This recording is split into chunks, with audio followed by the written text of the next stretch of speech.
Saft has a question. My baby's kindergarten has hired a trans person who advocates. If a kid asks, they will say that he is trans. My baby is just one. Is it even safe for her to be with this confused person? Any advice?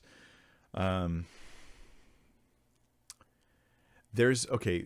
Like I don't want to react in a way where we're like boogeyman, okay? Because like when I see a person who's trans, I don't see a person who's an abuser of children, a person who's all those other things. I see somebody who's got what I'm going to call gender confusion, okay? And my heart goes out to them because that's a difficult thing. That's a struggle. That's a battle, and the world isn't helping.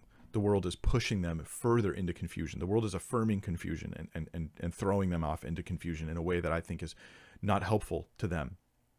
So primarily my heart is like, hey, I care about you. Now, more than I want you to, come to a realization of your actual, that it's good that God made you the way he did, that your physical body does represent your actual physical makeup, that man is man and woman is woman. That's a healthy and good thing. The more than I want you to know that though, and to be at peace with your body, right? As opposed to like the ultimate, when you think about it, trans is like the ultimate body shaming. I'm going to be ashamed of and hateful of my actual design and pretend that I'm different than that. And I want everyone around me to pretend that too, or I'll consider myself a massive victim of their mistreatment. And this is not healthy psychology to do this to people. But at any rate, I'd much rather them be a Christian and struggle with that. Like primarily I want them to know the gospel of Christ, the love of Jesus Christ, the transformation that comes through faith in him. That's the primary concern. So when you see a trans person, that's what you think. Okay, that's what I think. But you say, who advocates? Now, here's the thing. If your kid's in a school and anybody in your school, whether they're trans or not, if they're advocating for views that are wrong and they're advocating them around your kids, you probably don't really want them. Either you don't want your kids in the school, or you need to take specific steps to try to help advocate for truth in the mind of your own kid.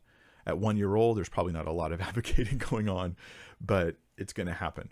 And so I think I pray for God to give you wisdom. I can't tell you the exact thing to do with your situation right there. Those are some of my thoughts on it.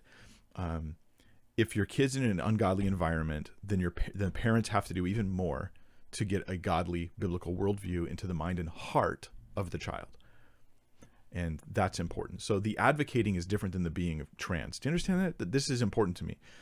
The trans agenda is harmful to people psychologically, but trans people aren't all part of the trans agenda. These are two different things. The trans person, my heart goes out to someone who's suffering a lot of confusion and harm. And the agenda, I think the agenda is hurting trans people more than anybody else. Okay, this is as much as I could get in trouble for saying these things. Isn't that weird? I could actually get in trouble just for vocalizing these opinions nowadays, especially depending on which social media you're on and what country you live in.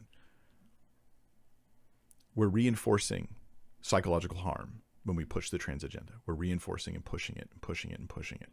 And that's sad. So I don't want to do that to people. I also know that young people especially are prone towards this kind of confusion, not understanding their identity, and finding a sense of security by being able to label themselves something, so especially something that's a little bit different, a little unique. It makes them feel like they have security in it. So like that's why you have like people that are punk when they're like 16, but they're like 25 and they're totally not, right? Because there's something about finding these sort of obscure identities that we use to identify with ourselves when we're young, that help us find security and feel like we know who we are.